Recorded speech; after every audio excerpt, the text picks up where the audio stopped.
Olá, muito bem-vindos ao Antagonista, que hoje entrevista o governador de Minas Gerais, Romeu Zema. Romeu Zema tem 58 anos, certo, governador? Exatamente. Muito bem.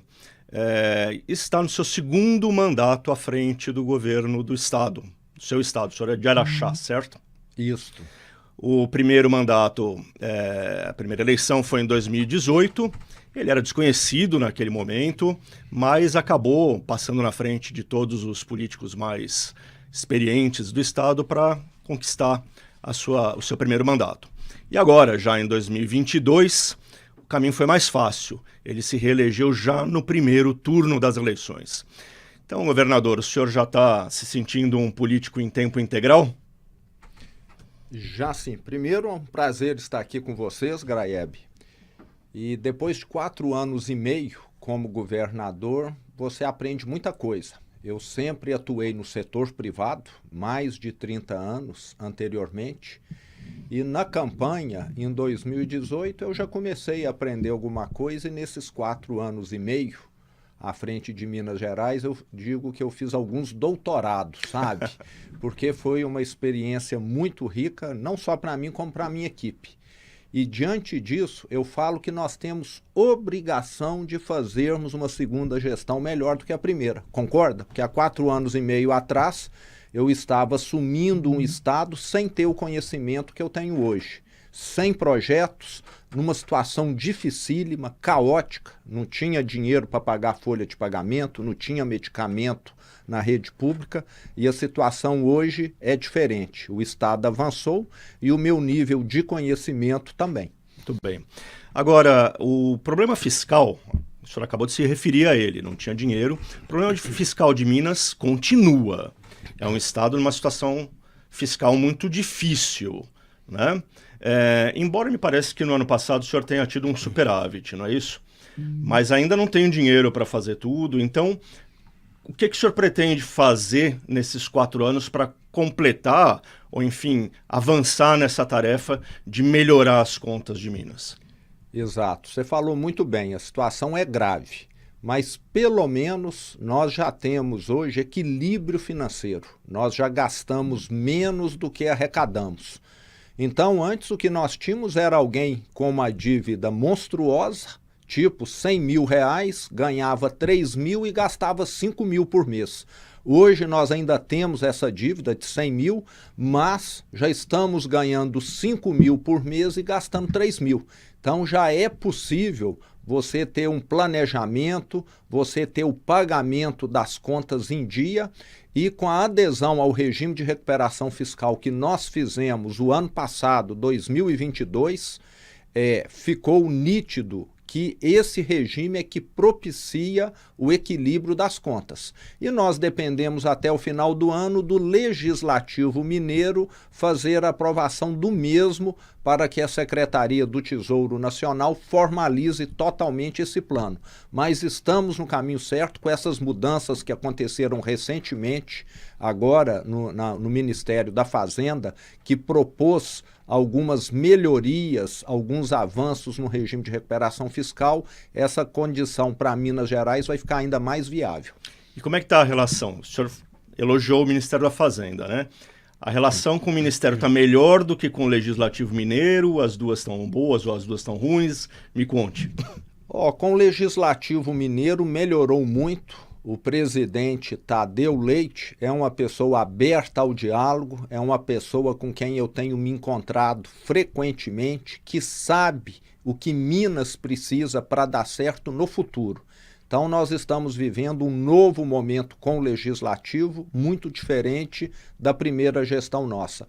E no Ministério da Fazenda, o ministro Haddad recebeu, há 3 meses atrás, nós, governadores que estamos no regime de recuperação fiscal, Rio Grande do Sul, Rio de Janeiro, Goiás e Minas Gerais, e nós mostramos que é necessário alguns aperfeiçoamentos, principalmente o regime olhar o todo e não as partes, porque antes dificultava muito o regime tipo definir o que você tinha de gastar em cada área.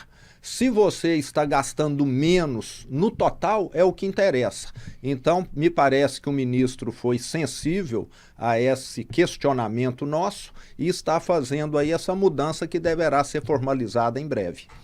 Então, a mudança, quer dizer, mudança de governo federal, né, foi tranquila para Minas. Chegada do PT ao governo. No que diz respeito a essa questão com o Ministério da Fazenda, sim. Outras questões precisa melhorar. Eu espero que o governo federal cumpra aquilo que ele disse na campanha, porque as estradas federais em Minas estão muito ruins. A BR-262 precisava ter sido duplicada há 30 anos. Até hoje não foi. A 381 precisa de melhorias, a que vai para o Espírito Santo.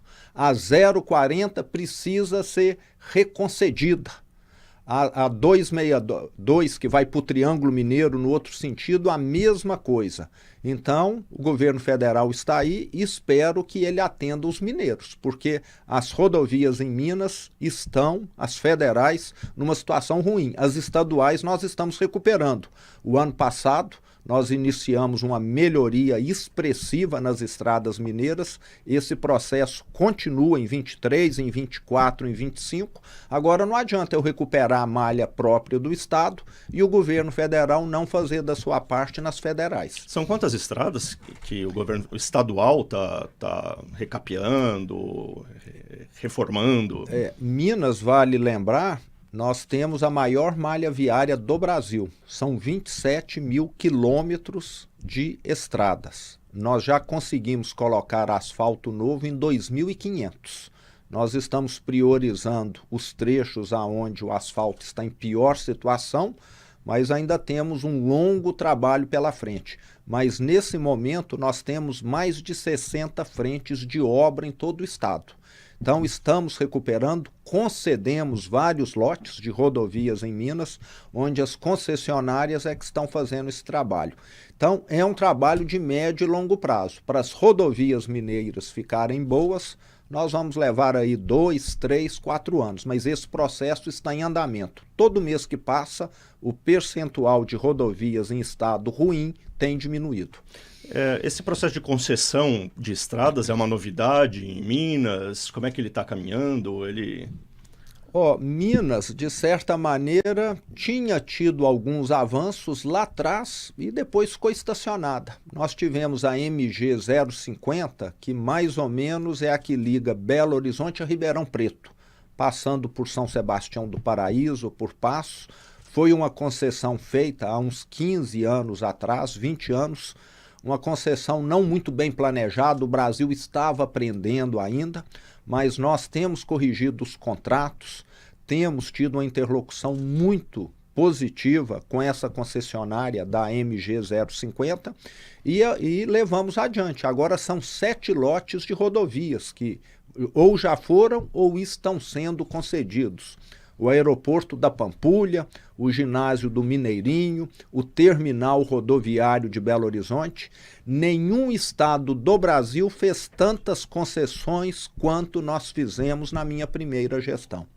E é necessário, porque um estado quebrado, como que ele vai investir nesses equipamentos públicos?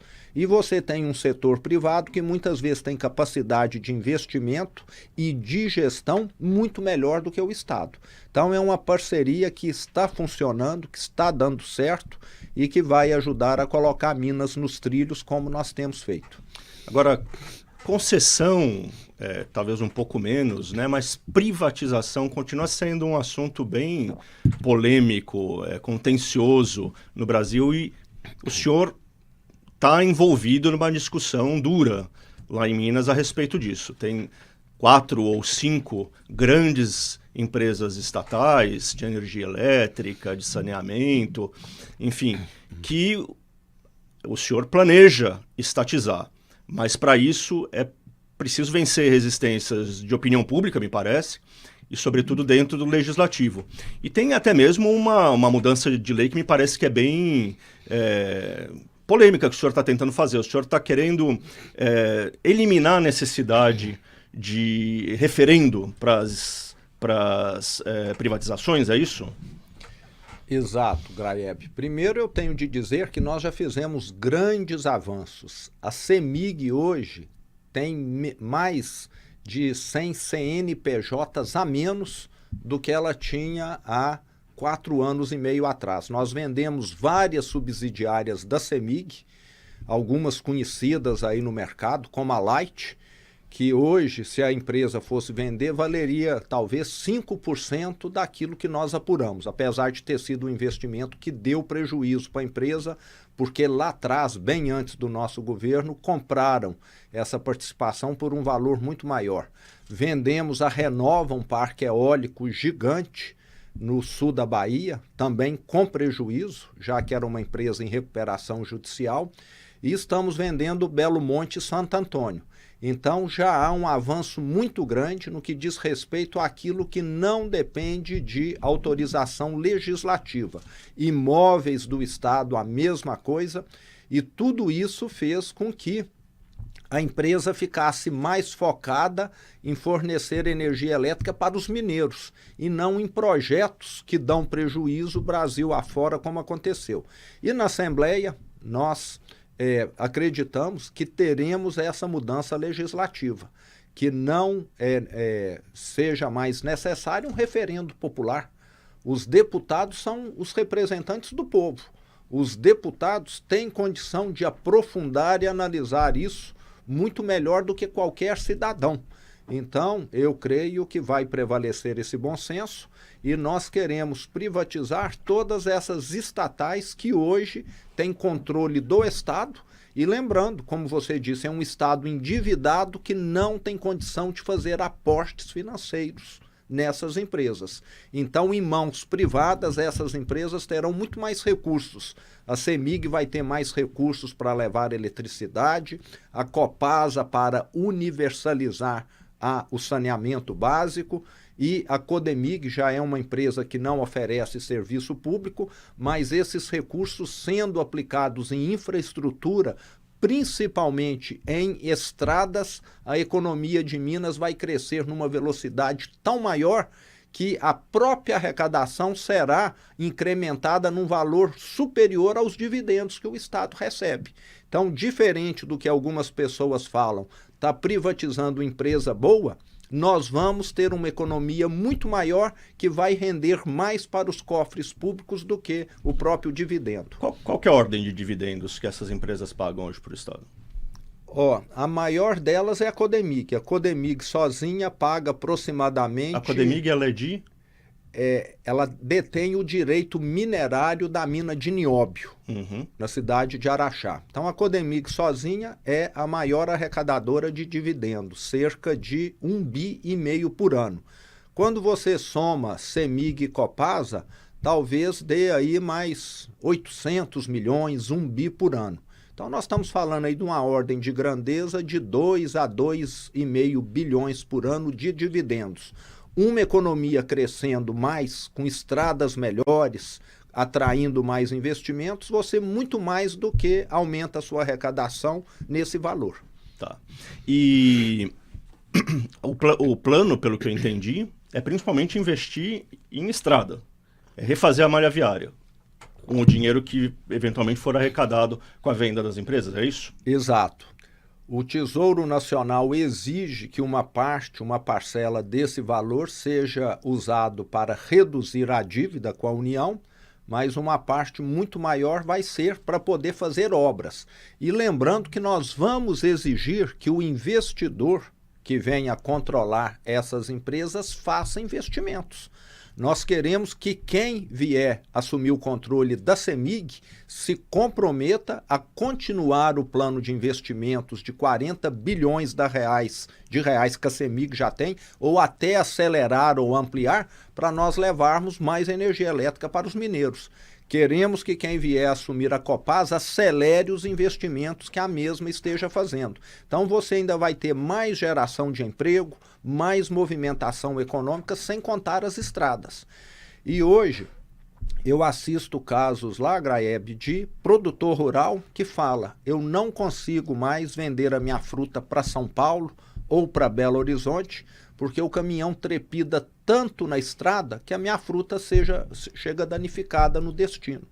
Então, desenvolvimento econômico sem boas estradas é impossível acontecer.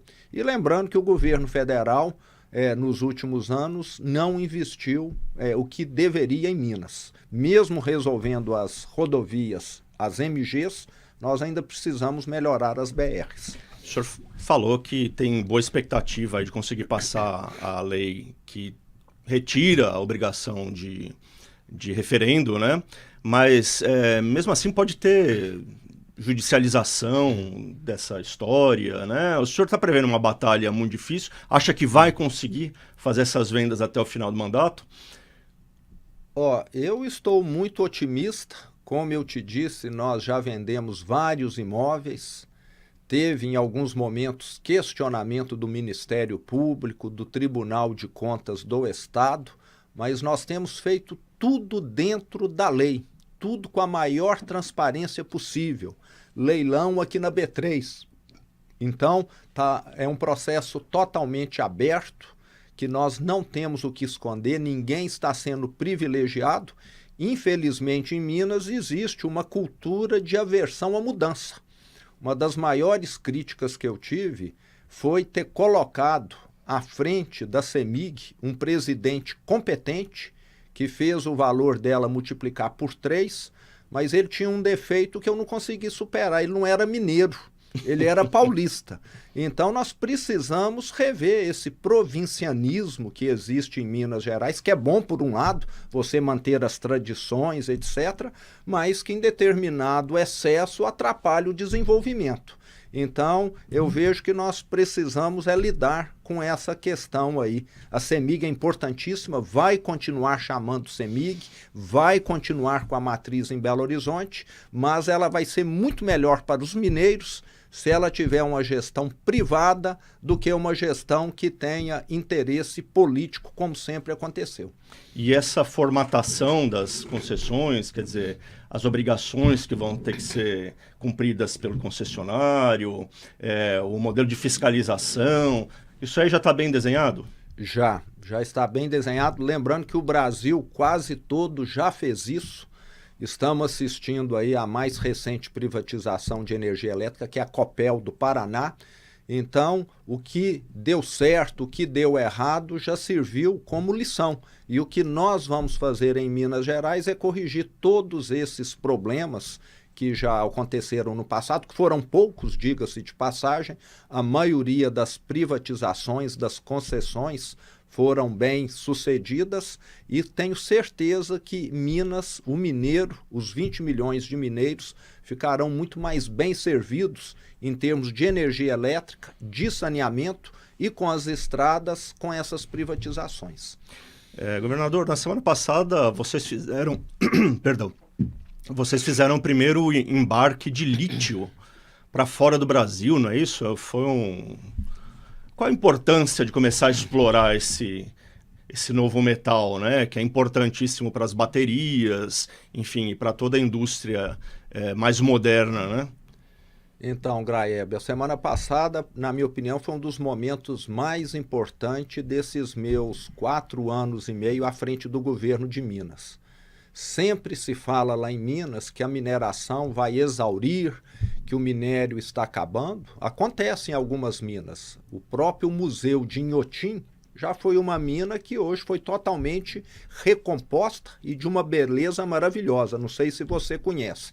Então, muita gente contrária à mineração não vê que muitas vezes você pode ter uma área até mais bonita do que antes do ciclo da mineração. E nós estamos iniciando agora um ciclo novo, que é o ciclo do lítio, no Vale do Lítio, no Vale do Jequitinhonha, que sempre foi chamado de região menos desenvolvida do estado e que agora está tendo aí a oportunidade de criar milhares de empregos. Inclusive, eu estive em Itinga no início desse ano, fui cortar o cabelo lá, num barbeiro, Gabriel, e eu gosto muito de ir no chão de fábrica. Esse corte é do Gabriel? Não, depois disso eu já cortei, uma ou duas vezes então já. Não podemos avaliar. Mas ele cortou muito bem. Mas ele me disse lá a transformação que está acontecendo na cidade. Não há desemprego, como antes havia. O movimento nos hotéis, nos postos de gasolina, nos restaurantes nem se compara. E o que nós assistimos a semana passada, esse primeiro embarque de lítio, é o primeiro de uma empresa que é a primeira a começar a produção. Nós temos já várias outras construindo a sua unidade produtiva e nós temos ali reservas para algumas décadas. Então, o Vale do Lítio vai mudar por completo o cenário daquela região e nós temos trabalhado, Graeb, para que o valor agregado seja feito em Minas Gerais. Por exemplo, como? Primeiro, esse lítio que está sendo exportado já é um lítio de alta pureza. Não é um mero minério que você tira do solo e embarca, não. Então, ele já passa por todo um processo que é ambientalmente correto, não tem barragem, não tem consumo de carbono e também não tem utilização de água que afeta os rios da região. Então, nós falamos que é um lítio verde e já temos contato com empresas produtoras de bateria para que elas se instalem ali na região e que já saia dali as baterias mundo afora e não só a matéria-prima. Em vez de produzir o aço, nós queremos produzir o automóvel, vamos dizer. Agora, governadora, a gente tem memórias muito ruins da mineração em tempos recentes, né? A começar por Mariana, que está completando, se eu não me engano, 15 anos, não é isso? O acidente. 8 anos, 8 anos, perdão. O que esse episódio ensinou ao Estado, sobretudo quando vocês começam aí a desbravar uma nova área de exploração de minério, né? Bom, infelizmente, quando Mariana aconteceu há 8 anos atrás, no governo antigo, aquele governo que me antecedeu, nada foi feito. Zero. Aliás, fizeram a Fundação Renova, que depois de 8 anos, pouco conseguiu compensar os atingidos. Agora, quando o Brumadinho aconteceu no meu primeiro ano de governo, há 4 anos atrás, nós fizemos grandes mudanças na mineração no estado e também o maior acordo de recomposição para as pessoas afetadas, de compensação para as pessoas afetadas. Nós, primeiro, proibimos a construção de barragens com qualquer risco. Aquelas que oferecem risco estão sendo descomissionadas, desmanchadas nesse momento. São dezenas de barragens que estão passando por esse processo. Todas estão sendo monitoradas para que esse tipo de advento não aconteça mais. E o processo de mineração tem mudado. Aquilo que antes demandava uso intensivo de água e construção de barragens, hoje é feito por filtro, sem necessidade de grande volume de água e também sem a construção de barragem. E fizemos o maior acordo do Brasil, 37 bilhões de reais, para recompensar aquelas regiões e as pessoas afetadas, numa velocidade muito maior do que aquilo que aconteceu em Mariana, que inclusive está sendo rediscutido nesse momento e que só depende do governo federal para ser sacramentado. Minas, Espírito Santo e União são os autores desse acordo aí contra a Samarco, que é a empresa que provocou a tragédia de Mariana, e só está dependendo hoje da União sacramentar a parte dela. Minas e Espírito Santo estão de acordo. Então, nós mostramos quando aconteceu... Mas a demora da União se deve a algum fator especial ou é só porque mudou o governo? Me parece que há muito questões de divergências internas lá. Uhum. E parece que tem gente que não quer que Minas e Espírito Santo recebam aquilo que custou vidas e também destruição ambiental e que as pessoas sejam compensadas. Nós temos pescadores no Vale do Rio Doce, cidades que foram afetadas e até hoje não receberam nada.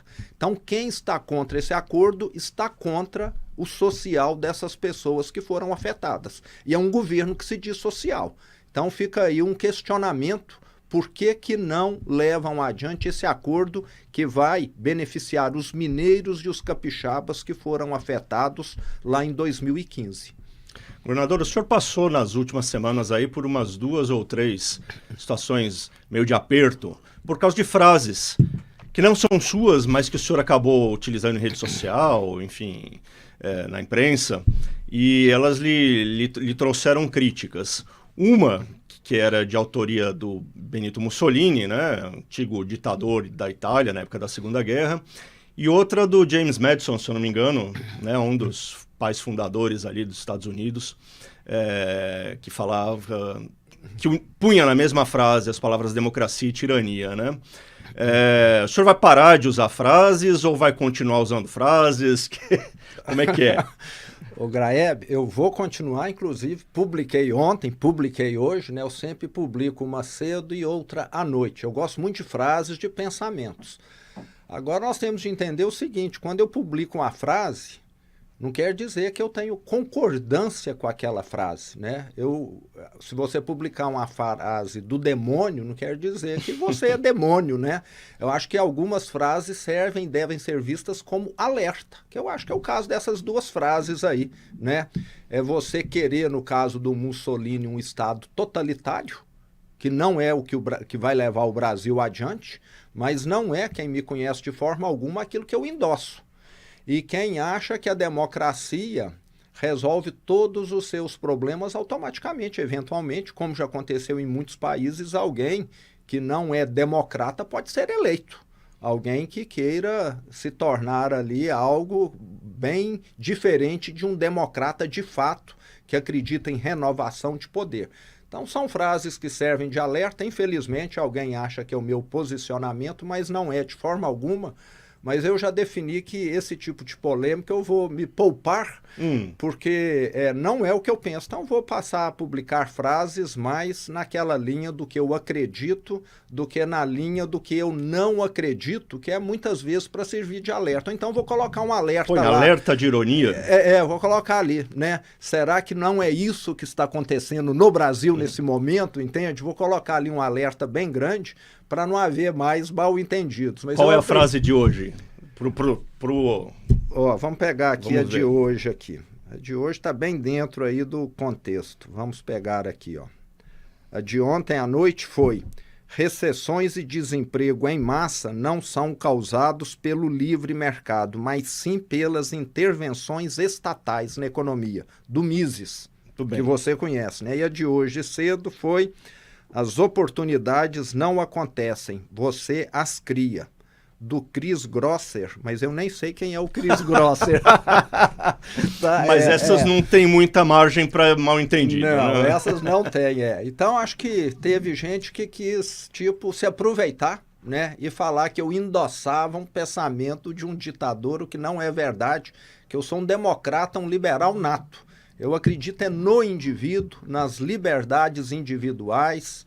Não é um Estado gigante que vai resolver o problema do Brasil ou de qualquer país. São os indivíduos tendo liberdade de atuar, de empreender. Isso sim é que vai melhorar a nossa vida. Alerta de ironia, governador, se for. Isso. Vamos para terminar a nossa entrevista. Eu sei que o senhor tem vários compromissos aqui em São Paulo hoje. A entrevista está sendo feita no nosso estúdio aqui de São Paulo. Falar um pouquinho de política partidária, né? Porque, enfim, temos eleições no ano que vem, eleições municipais no ano que vem, e o Partido Novo está passando por um momento aí de rearranjo interno das suas forças, dos seus alinhamentos, né? Inclusive com muitas críticas do fundador, né, do partido, o João Amoedo. Então, o que é o Partido Novo hoje? O Amoedo disse que ele se afastou muito das ideias originais, se aproximou demais do bolsonarismo. O senhor provavelmente não, certamente é a principal liderança do partido hoje, porque ocupa o cargo mais de maior relevo, né? Então, o que é o Partido Novo hoje? Bom, Graeb, primeiro o partido teve aí um momento muito ruim no passado, né? Se perdeu. Um partido liberal que internamente queria que todos os deputados federais parassem de pensar e só votassem como o Diretório Nacional imaginava, mas isso hoje é passado. O partido foi reinventado, vale lembrar que os princípios do liberalismo, da ética, da transparência, de empoderar os indivíduos continua. A essência do partido não mudou nada. O que mudou foi a operação.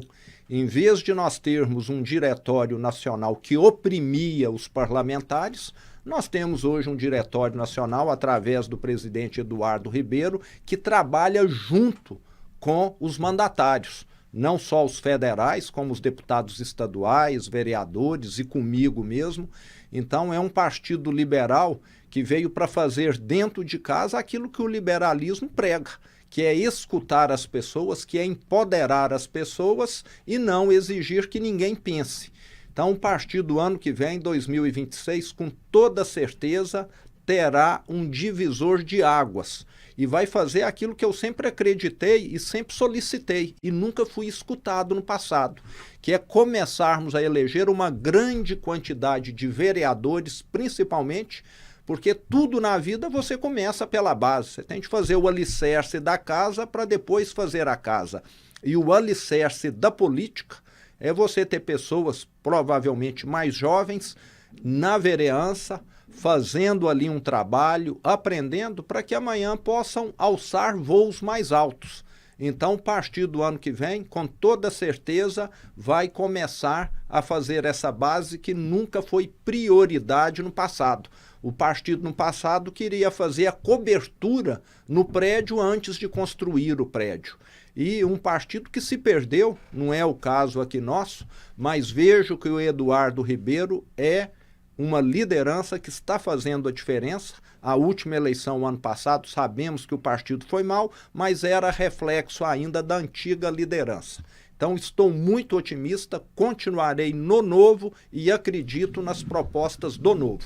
E na votação da reforma tributária, lá na Câmara, o Partido Novo meio que se opôs à reforma, não exatamente como fez o PL, criticando pontos concretos ali da reforma, mas dizendo que era preciso mais tempo. O senhor apoiou esse posicionamento dos parlamentares do Novo?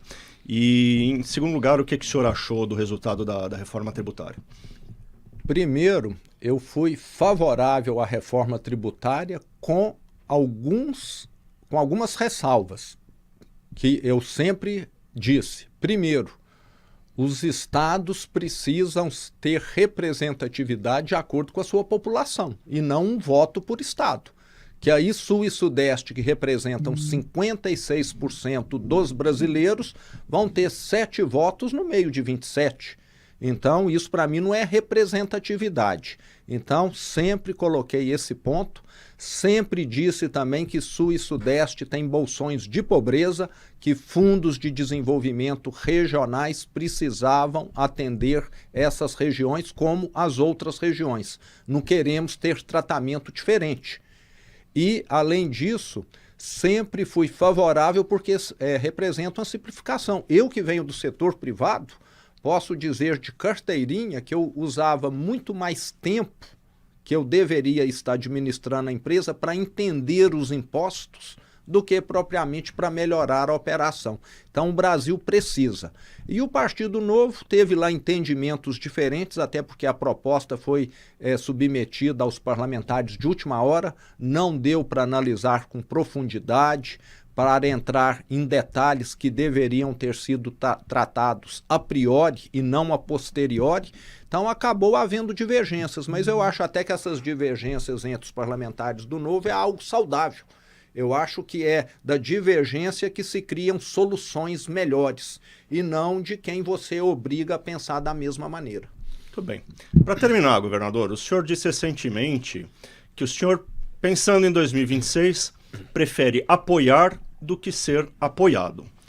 Eu nunca acredito em políticos quando eles dizem que não estão interessados em concorrer a um cargo. Ainda mais o senhor que agora, no começo da entrevista, disse que já está aclimatado na política. Então, vai apoiar, vai ser apoiado, a gente pensa mais tarde sobre 2026. Então você tem que passar a acreditar nesse político que está aqui com você, porque eu sou um político diferente, viu, Graeb, né? Primeiro, sempre trabalhei na iniciativa privada, sou um político que dispensou todo tipo de privilégio e mordomia. Eu sempre gosto de citar, Minas Gerais tem 320 mil funcionários públicos na ativa. Eu não tenho um parente e não tenho um amigo que era de relacionamento meu anterior trabalhando na máquina do governo. Eu tenho lá gente competente trabalhando, que eu não conhecia até 5 anos atrás. Então, com todo respeito aos meus colegas políticos, mas eu tenho algumas diferenças bem grandes da maioria deles.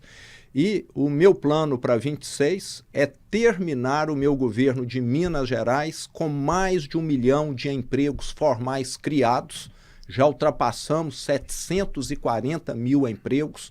Eu quero ser lembrado como governador de Minas que mais trouxe desenvolvimento para o estado, que mais melhorou a vida dos 20 milhões de mineiros. Se eu fizer isso, eu já dou a minha missão por cumprida. Eu gosto muito da minha cidade, Araxá, tenho lá os negócios que eu deixei para estar cuidando do governo. 2026 está longe e eu espero que surjam bons nomes aí para nós colocarmos lá em Brasília alguém que realmente vai levar o Brasil para o futuro e não deixar o Brasil estacionado ou até retroceder como tem acontecido.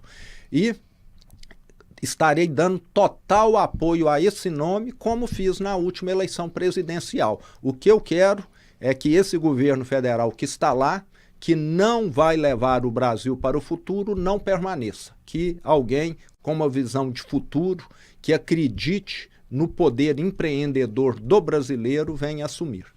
Muito bem. Então foi isso. A gente entrevistou hoje o governador de Minas Gerais, Romeu Zema. Muito obrigado, governador. Volte sempre. O senhor trouxe aqui produtos de Minas Gerais para fazer um merchan. Exato. Espero que o senhor traga uma bateria de lítio, não só uma pedra de lítio, uma bateria da próxima vez. Vou trazer, pode deixar. E tá quero bem. lembrar aqui o seguinte, nós temos feito um trabalho, o ano passado, nós batemos um recorde importantíssimo em Minas. Nós tivemos produtor de café que, devido a estar produzindo café de altíssima qualidade, vendeu a saca por R$62 mil. Lembrando que o valor normal da saca é 1.000. Isso porque nós estamos fazendo um trabalho com café semelhante a vinho. Não tem vinho de todo preço? Por que não pode ter café de todo preço? A mesma coisa com a cachaça aqui também. Estamos regularizando os produtores de cachaça e de queijo, que no passado muitas vezes ficavam na informalidade, e também valorizando esses produtos que são tão mineiros. Então, isso remunera melhor o produtor, gera emprego e traz mais desenvolvimento. Muito bem. Muito obrigado, governador. Até a próxima. Obrigado a vocês que nos assistiram. Um abraço.